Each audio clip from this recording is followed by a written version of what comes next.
जब मैं यूनिवर्सिटी में कदम रखी तो मेरा दिल अजीब सी घबराहट से धड़क रहा था। मेरे हाथ में सिर्फ एक पुराना बैग था जिसमें कुछ नोट्स, माँ की दी हुई दुआएं और सपने थे जो मेरे गांव की मिट्टी से निकले थे। बड़े शहर की बड़ी यूनिवर्सिटी, मैंने कभी सपने में भी नहीं सोचा था कि मैं यहाँ तक पहुँचूंगी। सब कुछ नया था, बिल्डिंग, चेहरे, आवाज़ें। मैं खुद को कहीं भी फिट नहीं देख रही थी।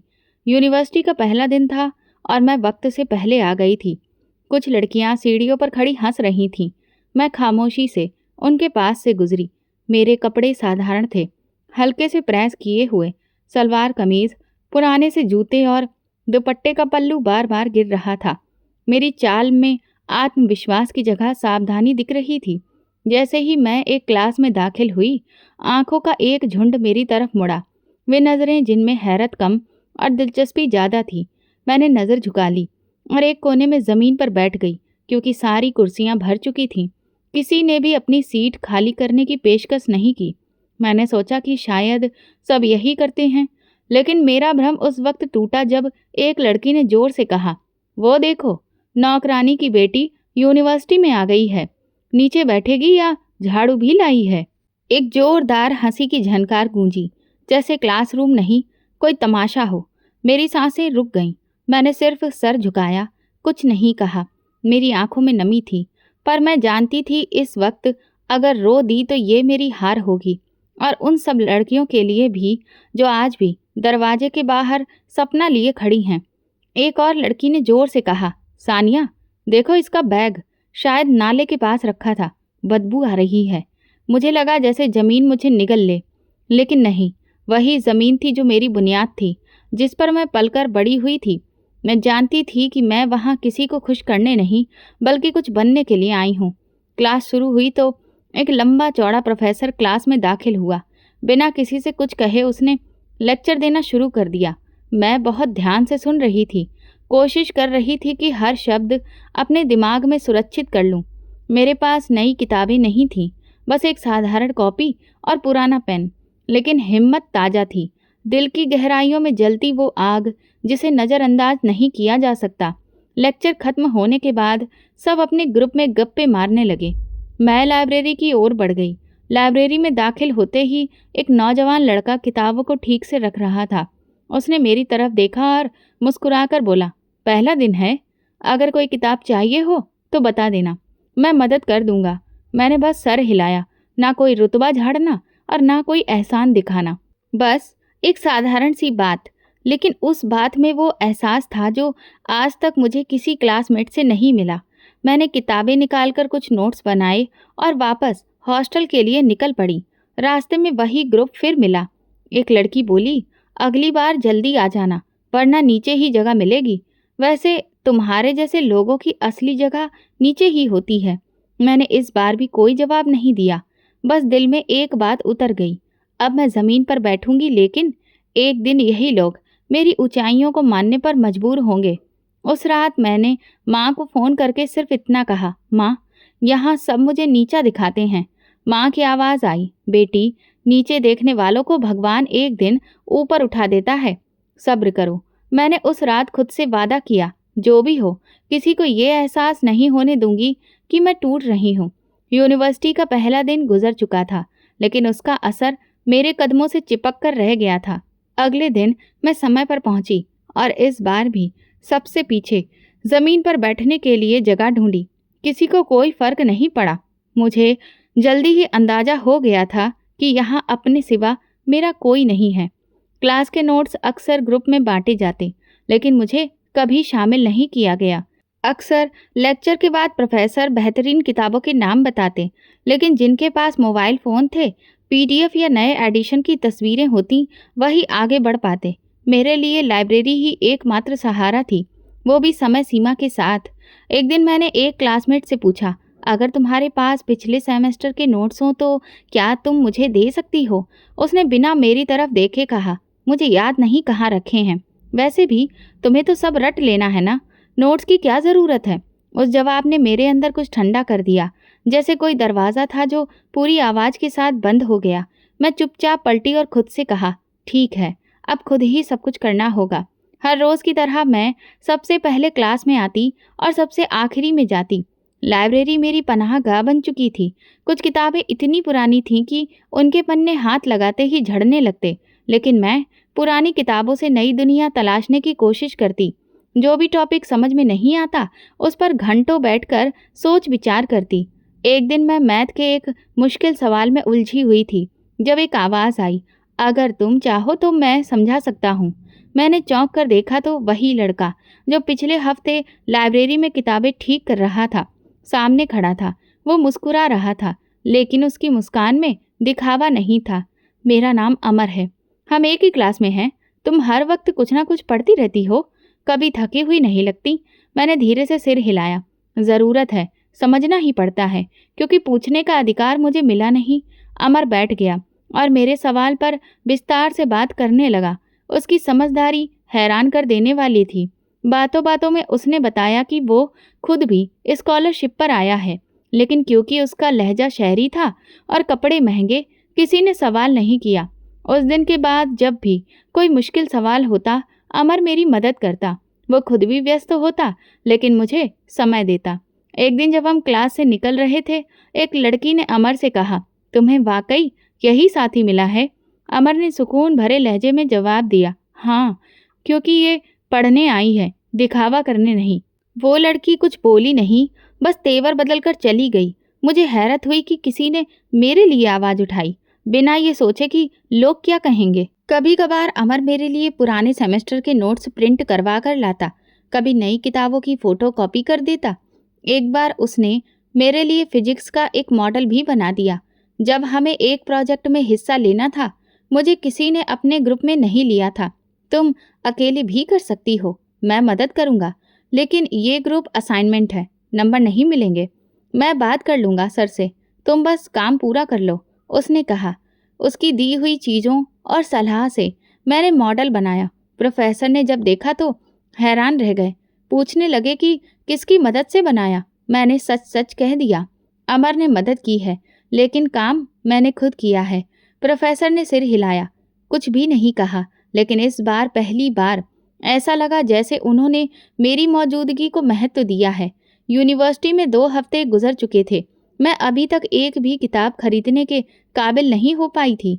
लाइब्रेरी में बुकिंग पहले आती थी और फिर इम्पॉर्टेंट किताबें पहले ही दी जाती थीं। एक दिन अमर ने कहा, ये मेरे पुराने सेमेस्टर के रेफरेंस नोट्स हैं, इन्हें तुम रख लो, मुझे अब इनकी ज़रूरत नहीं है। मैंने मना किया, नहीं, तुम्हें शायद बाद में ज़रूरत पड़े। नहीं, तुम्हें इस वक्त ज़रूरत है। इस वक्त का देखा, बाकी चीज़ें बाद में देखी जाएंगी। वो किताबें मेरे लिए किसी खजाने के जैसी थी। मैंने इम्पॉर्टेंट जगहों पर निशान लगाए और कॉपी में खाका बनाकर तैयारी की। कुछ इम्पॉर्टेंट टॉपिक पर अमर के साथ डिस्कशन किया। ये जीने का एक नया अंदाज था, जिसे किसी ने सिखाया नहीं, जिसे सिर्फ मौका दिया गया था। कभी मैं उसकी मदद से सवाल हल करती तो वो मुस्कुराकर कहता, देखा, अब तो मुझे पढ़ा सकती हो। हमारी बातचीत हमेशा पढ़ाई के आसपास ही घूमती रहती। हमने कभी भी फिजूल बातें नहीं की। उसने कभी मुझसे कोई पर्सनल सवाल भी नहीं किया। उसका व्यवहार भरोसे से भरा हुआ था।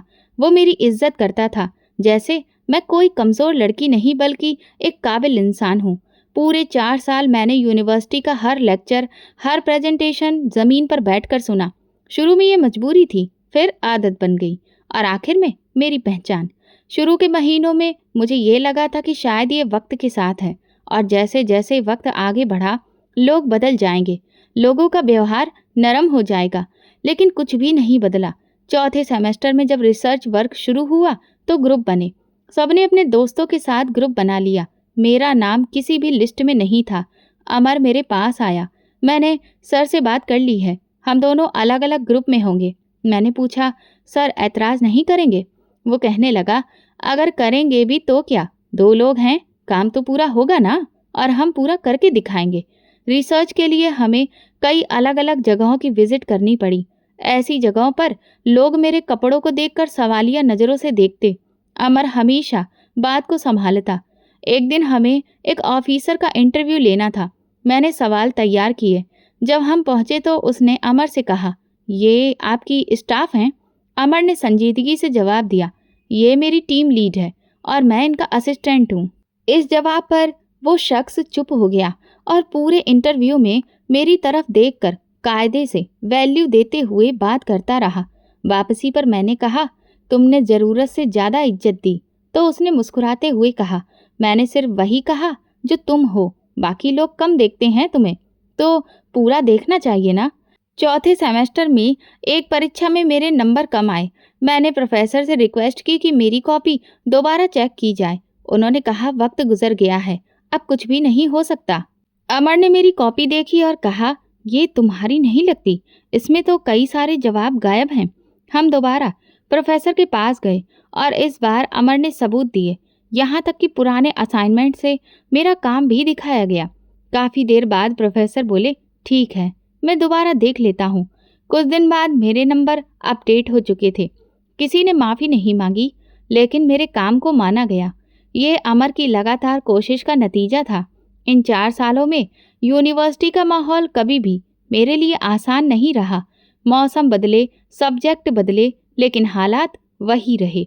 मेरे लिए ज़मीन पर बैठना एक आदत बन गया था, और उनके लिए भी, जो समझते थे कि इज्जत सिर्फ कुर्सी पर बैठने से मिलती है। अमर कई बार कहता, तुम सिर्फ क्लास नहीं, पूरे सिस्टम को बदल रही हो। मैं हंस देती, मैं सिर्फ अपना रास्ता बना रही हूँ। अगर किसी को इससे हिम्मत मिलती है तो वो उसका नसीब है। ग्रेजुएशन के आखिरी दिन सब तस्वीरें खिंचवा रहे थे। मैंने अमर से कहा, क्या हमारे पास भी कोई यादगार तस्वीर नहीं होनी चाहिए? उसने कहा, होनी चाहिए, लेकिन ज़मीन पर। वही तुम्हारी असली पहचान है। हम दोनों ने एक तस्वीर ली। मैं ज़मीन पर बैठी थी और वो मेरे पास खड़ा था। वो तस्वीर बाद में मेरी ज़िंदगी की सबसे कीमती तस्वीर बनी। 4 साल बाद जब मैंने यूनिवर्सिटी के गेट से बाहर कदम रखा तो दिल में फ़ख्र था, कोई शिकायत नहीं थी। मुझे पता था कि मैं ज़मीन की बेटी हूँ और इसी ज़मीन से मैंने अपनी पहचान बनाई है। यूनिवर्सिटी ख़त्म हुई तो ऐसा लगा जैसे कोई सफ़र पूरा हो गया हो, लेकिन जल्दी ही समझ आया, असली कहानी तो अब शुरू होनी है, जब सब अपने अपने करियर के रास्तों पर चल पड़े। कोई नौकरी की तरफ, कोई शादी की सलाह पर। मैंने उसी वक्त एक नई लड़ाई चुन ली, सिविल सर्विसेज की तैयारी। ये फैसला आसान नहीं था, मुकाबला बहुत कठिन था, मेहनत भारी थी और वक्त मेरे साथ नहीं था। लेकिन मेरे पास वो था जो बहुतों के पास नहीं होता, चट्टान जैसी हिम्मत और माँ का आशीर्वाद। अमर अब भी मेरे करीब था, जैसे वो समझ चुका हो कि मेरा अगला कदम क्या होगा। एक दिन मैंने अमर को फ़ोन किया, मैंने सिविल सर्विसेज की तैयारी शुरू कर दी है, लेकिन सिलेबस बहुत विस्तारित है और किताबों के नाम तो मैंने पहली बार सुने हैं। अमर ने कहा, तुम परेशान मत हो, मेरे कुछ जानने वाले भी तैयारी कर रहे हैं। मैं उनसे नोट्स का बंदोबस्त कर दूंगा और जहाँ जहाँ ज़रूरत हो वहाँ मैं तुम्हें खुद भी पढ़ा दूंगा। हमने एक पास की लाइब्रेरी में मेंबरशिप ली और फिर तैयारी की शुरुआत हो गई। मेरे पास नई किताबें खरीदने की कोई गुंजाइश नहीं थी, इसलिए ज़्यादातर पुरानी किताबें या फ़ोटोकॉपी के नोट्स का इस्तेमाल करती रही। कई बार ऐसा भी होता कि किसी किताब का सिर्फ कोई ज़रूरी हिस्सा ही नोट्स में होता, और वो भी अक्सर ऐसा होता कि वो किसी और ने पहले ही ले लिया होता। हम रोज़ लाइब्रेरी में एक खास टेबल पर बैठते, वो अपने काम में व्यस्त होता और मैं अपने नोट्स के साथ। कभी कभी वो बीच में अपना सर उठाकर पूछता, कौन सा टॉपिक मुश्किल लग रहा है? मैं कहती, पॉलिटिकल साइंस। पॉलिटिकल साइंस के नाम याद ही नहीं होते। वो मुस्कुराकर कहता, आज रात हम इस पर ही अच्छे से डिस्कशन करेंगे। हमने अपना एक रूटीन बना लिया था, सुबह से शाम तक नोट्स को अच्छे से पढ़ना और फिर शाम को फ्री होने के बाद उन पर डिस्कशन, और रात को एक छोटा सा क्विज टेस्ट। वो इम्पॉर्टेंट टॉपिक्स पर बोलने की प्रैक्टिस करवाता, वो सवाल करता और फिर मेरी उस पर पूरी तैयारी सुनता। हमने फिर एक नेक्स्ट स्ट्रेटजी बनाई, पूरे हफ्ते भर रिवीजन और नोटिस को पढ़ना, और रोज़ाना एक जनरल नॉलेज का टॉपिक और हफ्ते में एक मॉक टेस्ट। एक दिन जब हम करंट अफेयर्स का एक टॉपिक पढ़ रहे थे तो मैंने कहा, अजीब बात है ना, हम कई सारी तारीखों से सीखते हैं और मैं इन तारीखों से भागती हूँ। अमर ने कहा, लेकिन अब तुम अपनी तारीख लिखने जा रही हो। मेरी माँ भी इस पूरे वक्त में सबसे ज़्यादा मेरे लिए प्रार्थना करने वाली थी। वो सुबह सबसे पहले उठकर मेरे लिए प्रार्थना करती। जब वो फ़ोन करती तो कहती, बेटी सोने से पहले कुछ खा लेना, पढ़ाई तभी कामयाब होती है जब शरीर भी हेल्दी हो। हमेशा की तरह मैंने एक छोटे से ऑनलाइन ग्रुप के लिए भी पढ़ाना जारी रखा ताकि कुछ खर्चा चलता रहे। एक दिन एक स्टूडेंट ने पूछा, मैडम आप खुद भी एग्ज़ाम दे रही हैं? मैंने कहा हाँ, और अगर तुम लोग पढ़ोगे तो मैं भी कामयाब हो जाऊंगी। उसी दिन मुझे एहसास हुआ कि मैं सिर्फ अपने लिए नहीं बल्कि उन सबके लिए पढ़ रही हूँ जो मेरे साए में खुद को बढ़ते हुए देखना चाहते हैं। तैयारी के आखिरी महीने में जब काफ़ी सारे टॉपिक्स कंप्लीट हो चुके थे तो हमने एक प्लान बनाया। हर दिन एक टॉपिक पर डिस्कशन और हर हफ्ते एक पूरा मॉक टेस्ट। एग्ज़ाम के दिन पास आ रहे थे और दबाव भी बढ़ता जा रहा था, मगर मेरे अंदर एक ठहराव था। मैंने खुद से कहा, तुमने अपना सब कुछ दे दिया है, अब जो भी होगा उस पर राजी रहना सीखो। एग्ज़ाम के दिन भले ही मैंने यूनिफॉर्म नहीं पहन रखा था, लेकिन अंदर से वही जज्बा और आत्मविश्वास को पहनकर बैठी थी। मैंने पर्चे खोले, गहरी सांस ली और कलम उठा लिया। अमर मेरे हॉल के बाहर इंतज़ार कर रहा था, जैसे कि वो ये जानता हो कि मेरी खामोश लड़ाई जीत में बदलेगी। एग्ज़ाम के बाद तकरीबन 2 महीने गुजर चुके थे। इंतज़ार करीब था और हर गुजरते दिन के साथ दिमाग पर बोझ बढ़ता जा रहा था, लेकिन फिर भी खुद को व्यस्त रखने के लिए कुछ चीज़ें तय कर ली थीं। सुबह को एक्सरसाइज करना, दोपहर को पढ़ाना, शाम को लाइब्रेरी का वक्त और रात को माँ के साथ कुछ साधारण बातचीत। लेकिन अंदर ही अंदर एक हलचल थी जो किसी भी पल सुकून नहीं लेने देती थी। फिर एक सुबह मैं लाइब्रेरी से वापसी के रास्ते पर थी जब फ़ोन पर एक मैसेज आया, रिज़ल्ट जारी हो चुके हैं, वेबसाइट देखो। ये अमर का मैसेज था। मेरे तुरंत ही हाथ कांप गए। मैं पास के कैफ़े में जाकर बैठी, फ़ोन का ब्राउज़र खोला और रोल नंबर डाला, और जैसे ही रिज़ल्ट सामने आया मेरी सांसें रुक गईं। Pallavi Kumari, merit position first, allocated group, Indian administrative services. मेरे आसपास का जैसे सब कुछ रुक गया। मैं समझ ना पाई कि ये ख्वाब है या फिर हकीकत। मेरी आंखों में उस वक्त नमी थी, लेकिन वो खुशी की थी। ये खुशी उन प्रार्थनाओं का जवाब थी जो मेरी माँ बरसों से भगवान से मांगती आई थी। मैंने तुरंत ही माँ को फ़ोन किया। माँ, पहला नंबर आया है, मैं कामयाब हो गई। माँ की आवाज़ भर आई। मैंने कहा था ना, मेरी प्रार्थनाएं खाली नहीं जाएंगी। दोपहर के वक्त अमर मिला। वो मुस्कुराया और बोला, मैं जानता था कि तुम वही करोगी जो सबको लगता है कि नामुमकिन है। मैंने पूछा, तुम्हें कैसे यकीन था? क्योंकि तुमने सिर्फ सपने नहीं देखे थे, उन पर मेहनत भी की थी। हम दोनों सड़क के किनारे बैठे थे। आसपास चहल पहल थी, लेकिन मेरे दिल में सुकून था। मैंने उससे कहा, आज अगर पापा जिंदा होते तो वो बहुत खुश होते। अमर बोला, तुमने उनका नाम भी जिंदा रखा है और अपनी माँ का सिर भी ऊंचा किया है। इस शाम मुझे माँ ने बताया कि आज अमर की माँ शाम को रिश्ते की बात करने के लिए आई थी। अचानक मैं खामोश हो गई। रिश्ता? लेकिन अमर ने तो कभी कोई जिक्र भी नहीं किया।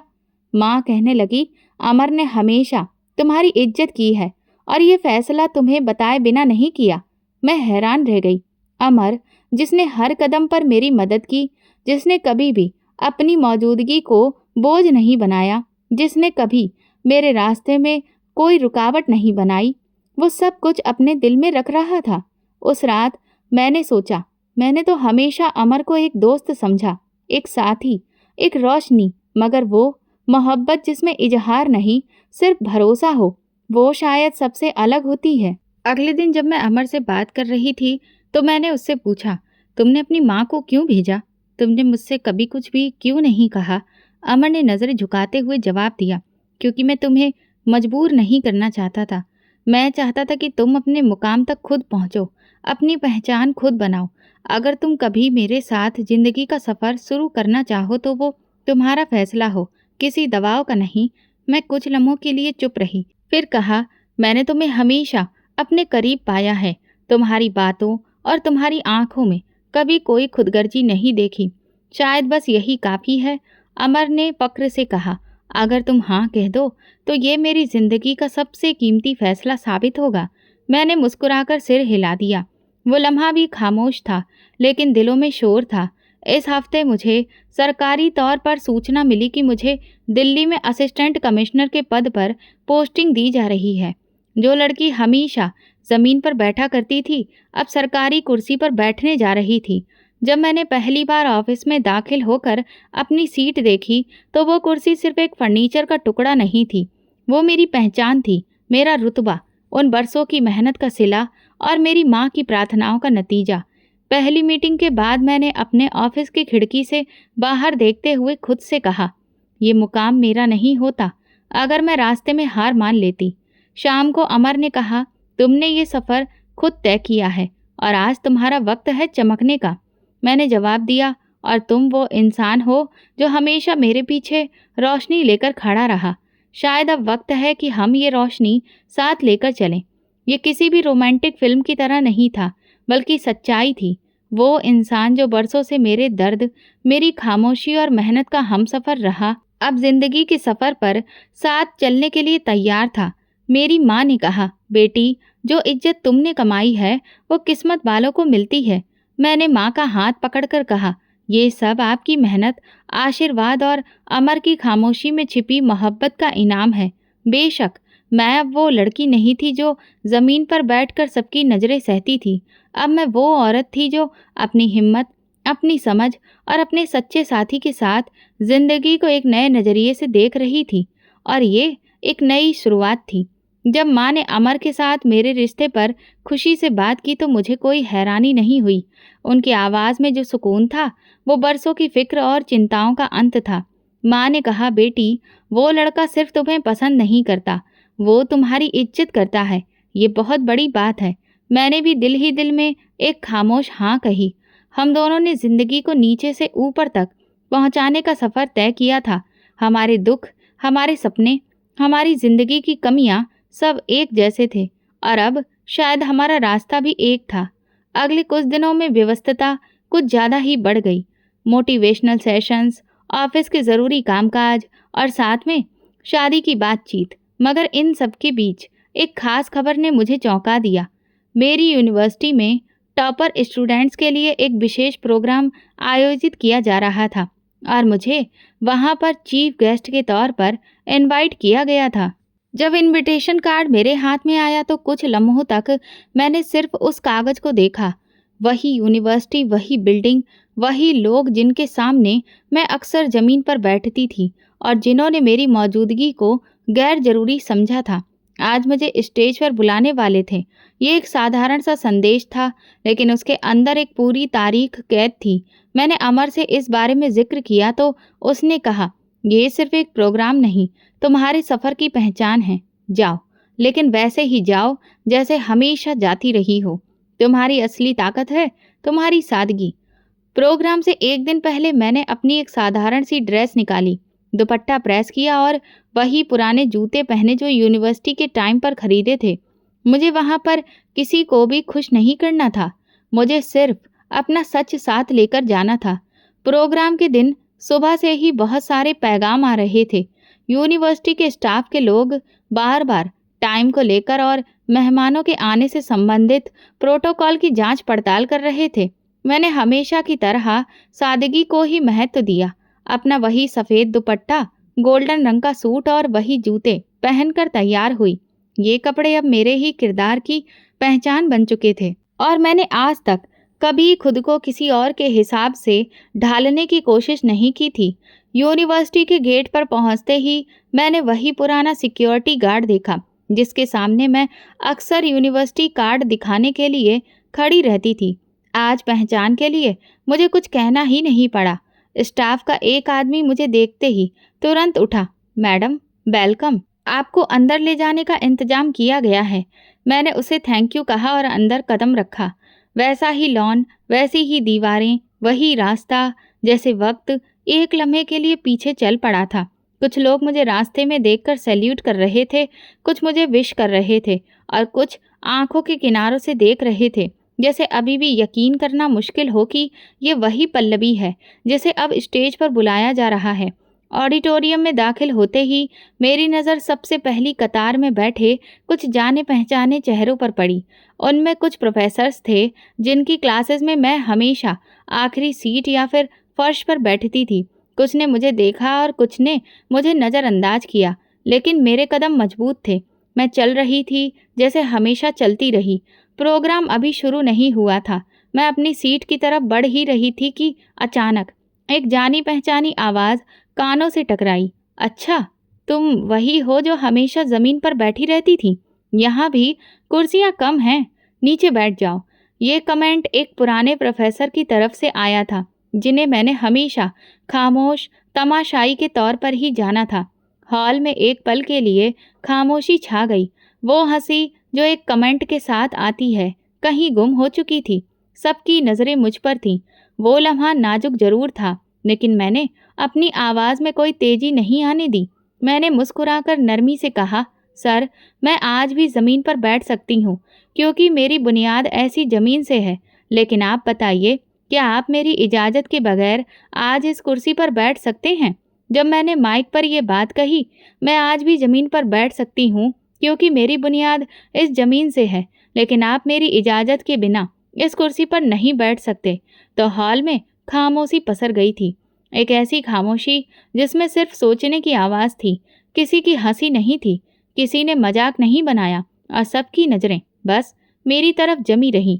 प्रोफेसर का चेहरा पहले हैरत में था, पर जैसे अंदर ही अंदर कुछ ढूंढ रहे हों, कुछ पुराना जो याद आ रहा हो। उनकी आंखें बिल्कुल झपकना भूल चुकी थीं। शायद उन्हें अपनी बात के वजन का अंदाज़ा ही नहीं था, और शायद उन्हें ये ख्वाबों ख्यालों में भी एहसास नहीं था कि जवाब इतना सीधा और मजबूत होगा। मैं उस लम्हे में नहीं रुकी, उस तेजी के साथ आगे बढ़ी और अपनी सीट संभाली। बाकी मेहमानों के बीच बैठकर मेरे लिए ये सिर्फ एक कुर्सी नहीं थी, ये मेरे सफ़र की मोहर थी। प्रोग्राम का माहौल पूरी तरह से बदल चुका था।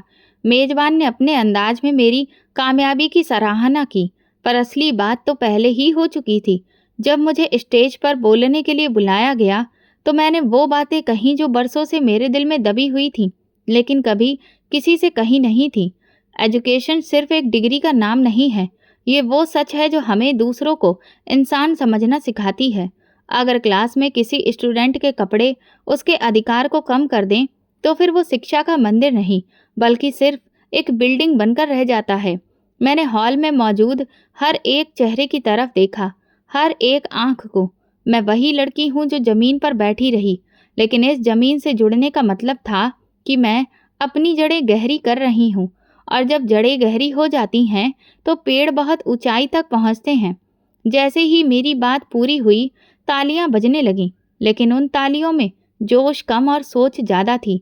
कई चेहरे ऐसे भी थे जो आज पहली बार किसी सच को सुन रहे थे, और कई ऐसे भी जिन्होंने ये सच पहले से देखा था, लेकिन माना नहीं था। जब मैं स्टेज से नीचे उतरी, तो कुछ लोग मेरे पास आए। उनमें से एक ने कहा, पल्लवी जी, आपने जो कहा वो बिल्कुल सच है। उस वक्त हमने आपको देखा था, लेकिन हमने वो नहीं देखा जो आज नजर आ रहा है। मैंने नरम लहजे में कहा, सर, वक्त सब कुछ बदल देता है, नजरें भी। एक और टीचर ने कहा, जो उस वक्त मुझे जमीन पर बैठे देखकर खामोशी से गुजर जाया करते थे। आपकी हर बात ने हमें आईना दिखा दिया है। शायद अब वक्त है कि हम भी अपने व्यवहार को परखें और उसे बदलें। प्रोग्राम के बाद यूनिवर्सिटी के नए मैनेजमेंट ने मुझे ऑफ़र दिया। हम चाहते हैं कि आप हमारे नए मेंबरशिप प्रोग्राम का हिस्सा बने। आप जैसी शख्सियत हमारे लिए गर्व की बात है। मैंने जवाब दिया, ठीक है, मैं ज़रूर बनूंगी, लेकिन तब जब ये नियम बनाया जाए कि अगली कोई भी पल्लवी ज़मीन पर ना बैठे, बल्कि उसकी काबिलियत उसे खुद जगह दिलाए। जब मेरी बात पूरी हुई, तो वाइस चांसलर ने स्टेज पर कदम रखा। मुझे एहसास हुआ कि अब कुछ खास होने वाला है। वो आमतौर पर बस फॉर्मल अंदाज में ही बोलते थे, लेकिन इस बार उनके लहजे में एक अलग ही संजीदगी थी। उन्होंने माइक पकड़ा, वहां बैठे लोगों पर एक नज़र डाली और फिर बोले, हमें गर्व है कि आज हमारी यूनिवर्सिटी की चीफ गेस्ट वो शख्सियत हैं जो सिर्फ अपनी काबिलियत, हिम्मत और किरदार से आज इस मुकाम तक पहुंची हैं, जहां बहुत कम लोग पहुंच पाते हैं। हम उनका स्वागत करते हैं, असिस्टेंट कमिश्नर पल्लवी कुमारी का। पूरा हॉल पहले शांत रहा, फिर जैसे किसी ने बारिश की तरह तालियां बरसाईं। हर तरफ गूंज फैल गई। पहले जिन चेहरों पर हैरत, खामोशी और तंज छिपा होता था, अब उनमें भरोसा झलक रहा था। मैं पूरे विश्वास के साथ उठी, धीरे धीरे स्टेज की तरफ बढ़ी। मेरे कदम किसी तंज या फक्र के लिए नहीं, बल्कि उन हजारों कदमों की पहचान बन चुके थे जो पढ़ाई के मैदान में झुककर और झिझक कर चलते हैं। माइक के सामने खड़ी हुई तो कई नजरें मुझे देख रही थीं। मैंने एक गहरी सांस ली और वो कहा जो बरसों से दिल में था। मैं इस बिल्डिंग में सिर्फ एक पढ़ने वाली बनकर नहीं आई थी। मैं एक सपना, एक सवाल और एक चैलेंज बनकर आई थी। मुझे यहाँ एडमिशन तो मिला, लेकिन जगह नहीं। मुझे एडमिशन दे दिया गया, लेकिन शामिल नहीं किया गया। मैंने सामने बैठे प्रोफेसर, मैनेजमेंट और स्टाफ को देखा। पढ़ाई का मतलब सिर्फ किताबें नहीं होती। पढ़ाई का मतलब है सोच। और अगर सोच ये है कि किसी स्टूडेंट का हुलिया, उसका लहजा या उसके कपड़े उसकी काबिलियत से भी बड़े बन जाएं, तो फिर हम शिक्षा का संस्थान नहीं बल्कि दीवारें खड़ी कर रहे हैं। कुछ चेहरों पर झिझक जाहिर थी, जैसे कोई सच सामने आकर रास्ता रोक रहा हो। इस हॉल में बैठे कई स्टूडेंट्स आज भी वही सब कुछ सह रहे होंगे जो मैंने सहा। उन्हें शायद कुर्सी ना मिली हो, मौका ना मिला हो या हिम्मत तोड़ने वाली बातें रोज सुनाई देती हों, लेकिन मैं कहना चाहती हूँ, तुम्हारे सपने किसी जुबान, कपड़े या नाम से कम नहीं होते। मैंने हाथ से इशारा किया। इस कुर्सी पर बैठना मेरी मंजिल नहीं थी, ये मेरे हक का एक हिस्सा है। मेरा असली मुकाम वो है जहाँ मैं किसी और के लिए जरिया बन सकूं। कुछ स्टूडेंट्स की आंखों में चमक सी आ गई, जैसे कुछ देर पहले उनके दिल के किसी सवाल को किसी ने आवाज दे दी हो। मैं जब पहली बार जमीन पर बैठकर क्लास सुनी थी तो सोचा था कि एक दिन जमीन से उठकर खड़ा होना है, मगर अब जब इस मुकाम पर हूँ तो जानती हूँ कि मेरी असली ताकत वही जमीन है, वही सब्र, वही हिम्मत, वही खुददारी।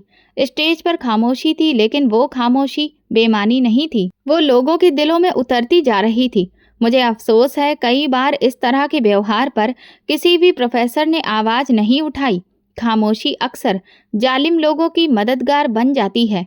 शिक्षा का संस्थान वो होना चाहिए जहाँ स्टूडेंट को ना सिर्फ नॉलेज दी जाए बल्कि उसे बराबरी का दर्जा भी दिया जाए। सामने बैठे वाइस चांसलर हल्के से सिर हिला रहे थे, जैसे हामी भर रहे हों कि सच्चाई कड़वी जरूर होती है, लेकिन जरूरी भी। इंसान के स्टेटस का फर्क सिर्फ दिलों का नहीं होता, बल्कि सच का भी फर्क होता है।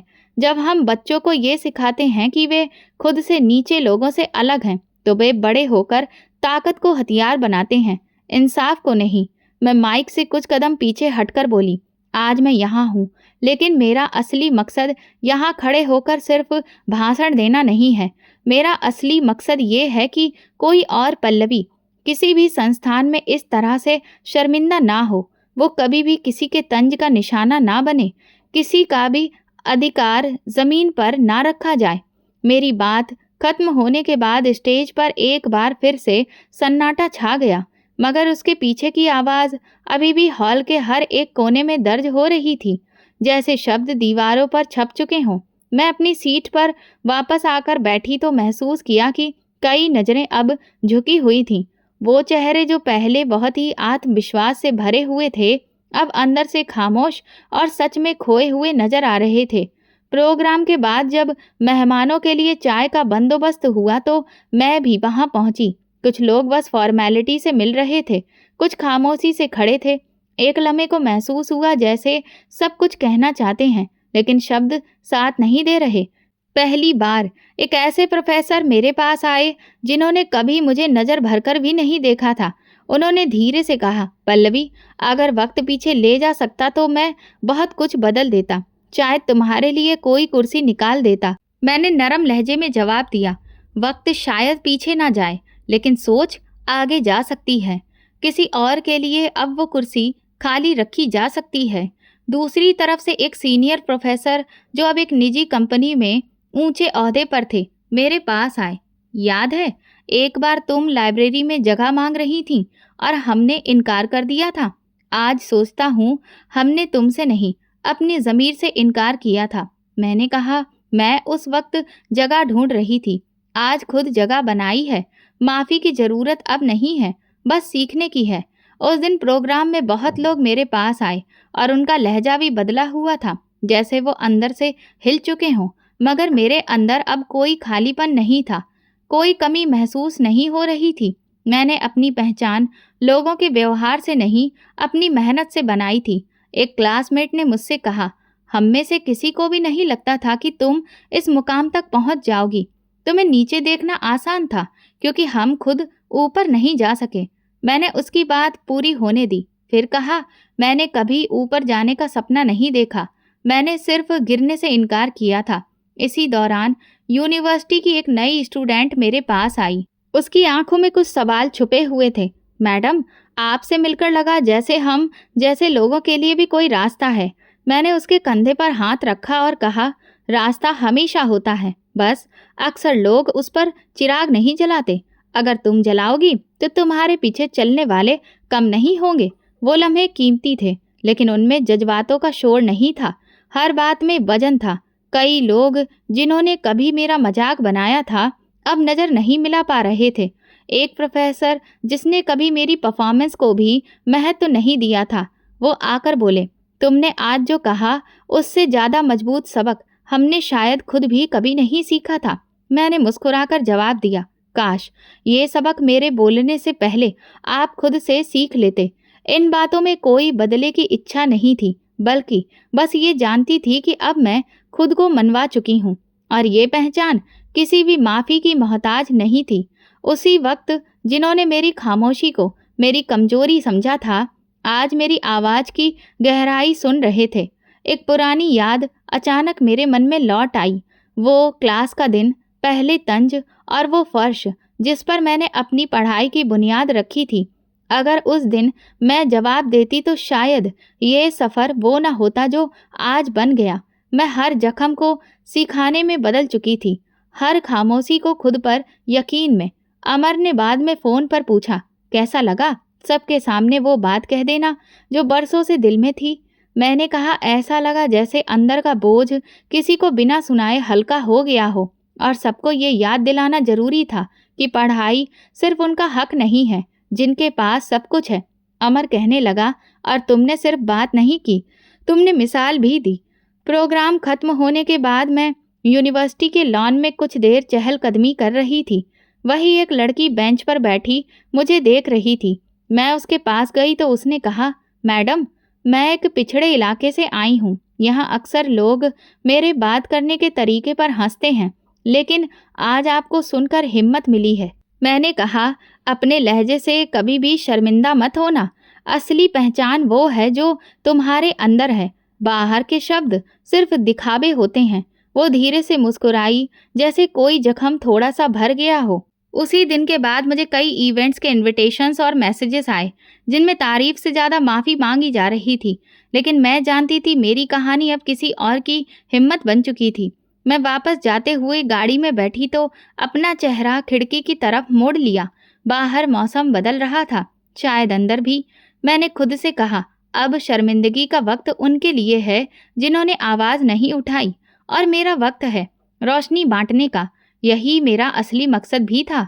यूनिवर्सिटी के प्रोग्राम के बाद जब मैंने ऑफिस की दहलीज पार की तो दिल में एक अजीब सा सुकून था। अब लगता था जैसे हर सवाल, हर तंज, हर खामोशी का मैंने जवाब दे दिया है। लेकिन वो जवाब देना आखिरी मकसद नहीं था, वो तो सिर्फ एक मंजिल थी। असली रास्ता तो अब खुलना शुरू हुआ था। मेरे पहले ट्रांसफ़र के बाद एक छोटे से ज़िले में बतौर असिस्टेंट कमिश्नर मेरी पोस्टिंग हुई। वहां पहुंचकर मैं ऑफिस के दरवाजे पर रुकी।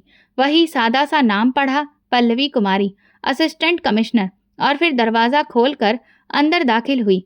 कुर्सी पर बैठते ही एक सरकारी फाइल मेरे सामने रखी गई, लेकिन मेरी नज़र मेज पर रखे हुए उस पुराने बॉल पॉइंट पेन पर थी जो मैंने यूनिवर्सिटी के आखिरी दिनों में इस्तेमाल किया था। मैंने उसे हमेशा अपने साथ रखा था, इस कहानी के लिए कि मैं कहाँ से आई हूँ। जिले के पहले दिन मैंने सभी सरकारी स्कूलों की लिस्ट मंगवाई, फिर एक एक करके विजिट शुरू किया। जहाँ पर बिल्डिंग खस्ता हाल थी, वहाँ दोबारा कंस्ट्रक्शन की बात की। जहाँ सुविधाओं की कमी थी, वहाँ सुविधाएं मुहैया करवाने की कोशिश की। लेकिन एक ऐसा स्कूल भी था जो इस इलाके के बिल्कुल किनारे पर था। वहाँ गई तो देखा कुछ बच्चियाँ मिट्टी पर बैठकर पढ़ रही थीं। मैं क्लासरूम के अंदर दाखिल हुई तो एक छोटी सी बच्ची ने सर उठाकर कहा, आप मैडम हैं? आपके कपड़े तो हमारी टीचर जैसे नहीं हैं। मैं हंसने लगी। मैं वही मैडम हूँ जो कभी तुम्हारी तरह जमीन पर बैठी थी। बच्ची ने हैरत से पूछा, फिर आप अब मैडम कैसे बन गईं? पढ़कर, मेहनत करके और हार ना मानकर। उसके बाद मैंने उस स्कूल के लिए पंखे, दरी और नई कुर्सियों की मंजूरी दी। लेकिन असली बदलाव तो मैंने एक प्रोग्राम से शुरू किया, हम सब बराबर हैं। इसके तहत मैंने जिले के सभी स्कूलों में लेक्चर देने का फैसला किया, ताकि बच्चों को सिखाया जा सके कि सपनों का रिश्ता जमीन से नहीं, हिम्मत से होता है। इसी दौरान मुझे एक यूनिवर्सिटी से इनविटेशन आया, नौजवानों की नई रोल मॉडल के रूप में बातचीत के लिए। मैं वहां पहुंची। फिर एक स्टूडेंट ने सवाल किया, जो लोग आपको नज़रअंदाज करते थे तो उस वक्त खुद को कैसे संभाला? मैंने जवाब दिया, मैं खुद को नहीं, अपनी माँ के आशीर्वाद को संभालती थी। वही दुआ मुझे कभी टूटने नहीं देती थी। उस प्रोग्राम के बाद बहुत से स्टूडेंट्स ने मुझसे बात की, कुछ ने मदद मांगी और कई ने बताया कि वो पहली बार किसी सरकारी अफसर को इतना करीब महसूस कर रहे हैं। मैंने उन सबसे एक ही बात कही, मेरी कामयाबी सिर्फ मेरी नहीं, उन सब की है जो मेरे जैसे थे या मेरे बाद आएंगे। अमर अब मेरी सोच का हम सफ़र था। उसने अपनी एक छोटी सी सोशल एंटरप्राइजेस बनाई थी, जो बच्चों के लिए शिक्षा के मुफ्त सेशन करवाता था। हम दोनों ने मिलकर कई एजुकेशन कैंपस की शुरुआत की। मैं नीति निर्माण के तहत पर काम करती और वो फील्ड में। एक शाम जब मैं ऑफिस से वापस आ रही थी तो रास्ते में गांव के चौराहे पर कुछ नौजवानों को बैठे देखा। उनमें से एक ने मुझे देखकर कहा, मैडम आप टीवी पर भी आई थी ना? मैंने मुस्कुराते हुए कहा, हाँ, लेकिन वो तो सिर्फ कैमरा था, असली काम तो यहाँ होता है। दूसरा बोला, हमने सुना था कि बड़े लोग करीब नहीं आते, लेकिन आप तो रोज यहाँ आती हैं। मैंने जवाब दिया, बड़े वो नहीं होते जो दूर खड़े हों, बड़े वो होते हैं जो तुम्हें तुम्हारी कीमत समझाएं। उन नौजवानों में से एक जो कभी स्कूल के बाहर काम करता था, अब हमारे स्कॉलरशिप प्रोग्राम का हिस्सा था। उसने बाद में एक ईमेल में लिखा, मैडम आपकी वजह से मैं किताबों को बोझ नहीं, ताकत समझना शुरू कर दिया है। ये वही पल थे जिनके लिए मैंने बरसों जमीन पर बैठकर क्लासेस की थी, दिन रात जाकर पढ़ाई की थी और हर तंज, हर चुप्पी को सहा था। मेरी माँ अभी भी भगवान से रोज मेरे लिए प्रार्थना करती थी।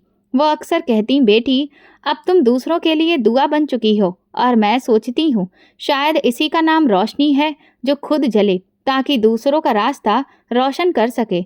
आखिरी दिनों में जब एक एजुकेशन कॉन्फ्रेंस में मुझे best role model for education का खिताब दिया गया, तो मैंने माइक पर सिर्फ एक बात कही, मैं वो रोशनी नहीं बनना चाहती, मैं वो आग बनना चाहती हूँ जो कभी बुझाई न जाए। जब प्रोग्राम खत्म हुआ तो एक छोटा सा बच्चा पास आकर बोला, मैडम क्या मैं भी एक दिन आपकी तरह बन सकता हूँ? मैंने उसका हाथ पकड़कर कहा, तुम मुझसे भी आगे जा सकते हो, अगर तुम खुद को कभी कम ना समझो। वो पल मेरे लिए एक सफ़र की शुरुआत थी। मैं जान चुकी थी कि मेरा असली मुकाम सिर्फ वो कुर्सी या पद नहीं है। मेरा असली मुकाम उन दिलों में है जहाँ उम्मीदें जगह बना रही हैं।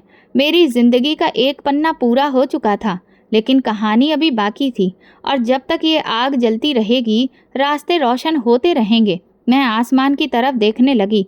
हल्की सी हवा चल रही थी। मैं मुस्कुराई, साधारण तरीके से, लेकिन पूरे विश्वास के साथ, क्योंकि ये अंत नहीं था बल्कि एक नई शुरुआत थी। तो दोस्तों, अगर आपको हमारी कहानी पसंद आई हो तो कमेंट करके ज़रूर बताएं। वीडियो को लाइक करें और ज़्यादा से ज़्यादा शेयर करें। अगर आप चैनल पर नए हैं तो सब्सक्राइब ज़रूर करें और नोटिफिकेशन बेल को दबाएं, ताकि अगली अपडेट सबसे पहले आपको मिले। धन्यवाद।